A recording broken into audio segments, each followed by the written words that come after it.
Scuds are a common inhabitant in many productive lakes, and trout love them. Trout, dining on a steady feast of calorie-rich scuds, pack on the pounds in short order. Growth rates of 2 pounds per season or more are common. My pearl shrimp has been one of my go-to scud patterns for over 20 years. Here are the materials you will need to tie your own handful of pearl scuds.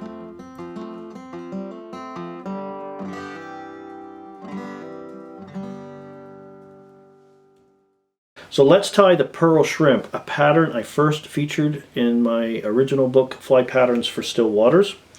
Into the jaws of the vise, I've placed a Daiichi 1150 Scud pupa hook. You could also use a 1120 hook as well, basically any curved scud hook, or even a straight shanked hook. This is a stillwater scud pattern, primarily designed to imitate a swimming shrimp. So swimming shrimp swim predominantly straight out and extended, not curled up. That's a curled up scud pattern. He's either dead, resting, or feeding. We want to imitate a scud that's moving through the water. So into the in my bobbin, I've got a olive thread. This is MFC 80 or UTC 70, and olive will work. Just any thread color to complement the overall color of the fly. You could even use a hot color like chartreuse or orange at the front just to give the fly a little bit of a hot spot to stand out as well. We don't want to go too far down the bend of the shank. Again, we're trying to imitate a scud that is swimming. So they swim, as I mentioned earlier, primarily in an extended position with only the tip of their body, their telson, hanging down. Now, when you weight a curved hook, you've got to be careful, because if you just wrap lead wire or lead wire substitute around, you get the lead wire concentrated on the high spot here, and what happens is that causes the fly to invert. So I like, if I'm going to weight one of my scud patterns so I can fish them on floating lines or midge tips or something like that over the shallows, I'm going to weight the underside. So I've taken some, I believe this is 15 thou or even 10 thou lead wire. I've kind of squashed the front of it flat, and I'm just going to hold that underneath the shank and start securing this along the underside in kind of the front third. Concentrate the weight where the scud is thickest, and because of these wide gape hooks, or larger gape hook on this 1150, I can take up a little hookability of the fly but without negatively affecting it. So I'm just going to put, it's just a subtle weighting, so I'm just going to come back a couple of times, trying to keep this underneath, and it's just a little bit of assistance. And of course, if you wanted to, you could always tie this fly in a bead-headed version too. So we'll just do a take that right up, see how that folded down, make sure it's good and tight there, and we'll tuck her back one more time, and that should be ample. And we're just, again, lashing this underneath, go right past, and then once we're where we are, we can just concentrate some thread wraps one on top of each other and just twist away. And you've got, looks a little ugly, but you've kind of got the underside of the hook weighted. Now we're going to tie in the rib. The rib for this fly can be a number of different combinations: gold, silver, copper, chartreuse, orange, lots of combinations. I'm just going to use some extra small black because the natural segmentation tends to be dark on these flies, or on the natural scuds rather. Even an olive coloration would work. So we're just going to secure the ribbing just at the rear of that lead underbody. Try not to pull it out. Do it again. And again, secure that down to the back. Put that in our material clip and advance our tying thread forwards, just in front of the hook eye. And the beauty with using the lead, sometimes you can just use your thumbnail to shape it and squish it. It's very malleable. Now for the shellback, you could, you know, most common things used are things like scud backs and those kind of things. This is the original pearl shrimp used a material called paper twist, which I used to find in florist shops. Very difficult to find, if not impossible nowadays. This is just a flat pearl braid, you know, used in saltwater patterns. And we're actually going to tie this on top of the shank with the majority of it protruding forward from our hook eye. And we're just going to get that secured in. And then we'll come in, trim that flush, and get just back or forward of the hook point. And I'm going to form a dubbing loop because we're going to dub the body. So let's clean something. I got a little errant thread strand here that's driving me a little crazy. So I'm just going to pull down on my bobbin, wrap the thread around my forefinger, about 4 inches or so, bring it back up, start winding backwards. Whoops, if I shift it a bit. And I've still got my forefinger in the loop. I start winding backwards and I actually rotate the loop to the top side of the shank and secure it all the way back to where you secured the wire in place. And that closes the dubbing loop up nice and tight so our dubbing won't fall out. And let that thread go forward, because now we're just going to fill this loop full of dubbing and dub a nice scruffy looking body. So I'm going to put my replace my forefinger with a dubbing hook, let that hang, and try not to get everything to twist around each other. For the body material, lots of options out there, lots of Scud blends.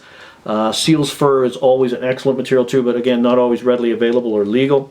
And this, lots of good ice dub colors, and this dark olive is a good Scud coloration. It looks a little purpley, but when you put it up to natural UV light, the olive really shines through, and I love this coloration on Scud. So there's lots of different Scud blends out there. So I'm just going to pull out a little bit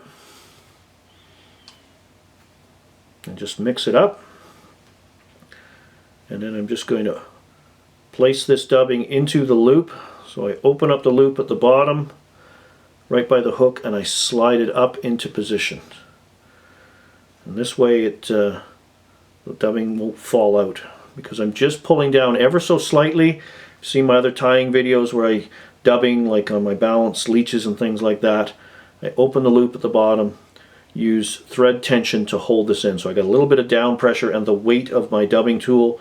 It has a weighted end on it. And I just fill my dubbing loop nice and even. We don't have any really exaggerated clumps where it's thin in one spot and nice and thick in another. We're looking for a nice even application of dubbing to make nice, neat, functioning flies. We fill up that loop, and again, keep your dubbing loop. My loop on this fly is about 4 inches. Any longer than that, it starts to get ungainly, difficult to wind, and you also run the risk of bashing your hands on your tying bench or whatever because the loop is so strong. So I'm actually going to come up just in front here, hold this up, and give the dubbing tool a twist. Below my finger, it's twisting away. When I pull it back, it's going to twist tightly together, and when those strands are radiating out at about 90 degrees like they are now we're good and tight and ready to wind forward. So that's what we're going to do, and we're just going to start winding right at the back and just come forward. And Scuds have a tapered body. They're slightly thicker towards the front end, and we're just going to wind this all the way forward using our left hand to sweep those fibers back. We want to make this as scruffy as we can because this also suggests the numerous legs and antennae that the Scud have. They use to move through the water. So this fly that's the front of the fly. Some Scud patterns, I don't know, no disrespect to the designers, but they have the eyeballs at the back of the fly. Whoops. No, they have the eyeballs at the back of the fly. Well, the Scud, its head is at the front, and that's where its eyeballs are. I don't quite understand that. And then we'll just tie this off, lock that in place, remove the excess dubbing, and then we can ready to fold the shell back over. But prior to that, I want to just going to carefully brush the dubbing down using my dubbing brush here. If you will, I'm trying to get most of the dubbing on the underside of the fly if I can, and even you can moisten your fingers a little bit and clear a path on the top side. We've got a few errant strands from the tie-off point there. We can just trim those out of the way. I'm going to take a half turn of my wire, so it's hanging down. I'm now going to fold my shellback material over the top, come over, bind that down, and use my wire to secure my shellback in place. This gives me the nice segmentation. I'm just kind of weaving it through those dubbing fibers. I want to sort of get an even segmentation if I can.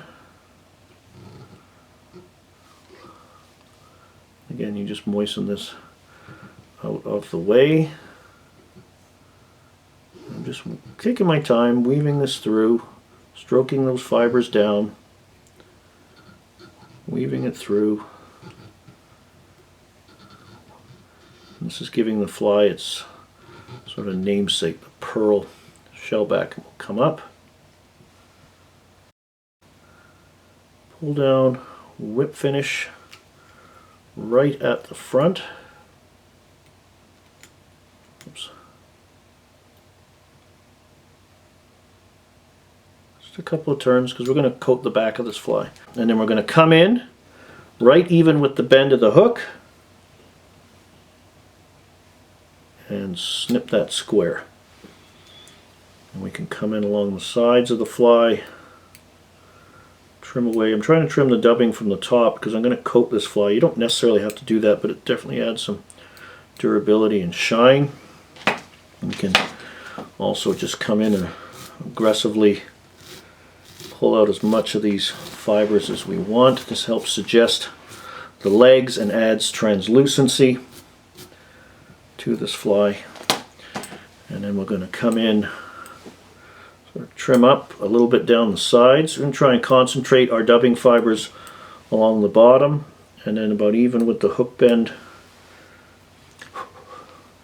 Clean the area off, and then all it's left to do is put a coating, and we're going to use some of the thin formulation Solaris UV Cure resin. So I'm just going to carefully put a drop of this on the back. Just use my dubbing needle to disperse it. And this is just again sort of accenting the pearl look. Scuds are quite prolific, and sometimes people get intimidated fishing them. We'll fish chironomids all day long, but somehow or other when we see a lot of scuds and fish feeding on them, we get worried that we're a bit of a needle in a haystack proposition, and scuds just don't get the love and that they deserve, because trout sure love these flies. You ever go down to Argentina in the fabled Jurassic Lake, Lago Strobel, that's what keeps those trout growing to those unbelievable proportions, 15, 20 pound trout just heavily engaged in eating scuds. So there you have it, the finished pearl shrimp. Great little pattern whenever fish are focused on scuds. Make sure you have a good selection of scud patterns in your fly box like this one. For more information on fly fishing, and stillwater fly fishing in particular, please visit my website at flycraftangling.com. Here you will find fishing tips, fly patterns, articles, information regarding my seminars and schools, along with links to my blog and mine and Brian Chan's online stillwater fly fishing store.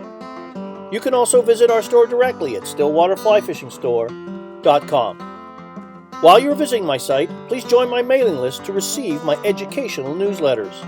You can also follow me through my social media channels. Don't forget to subscribe to my YouTube channel if you haven't already, and give this video a like. Please take the time to watch my other videos as well. Thanks for watching.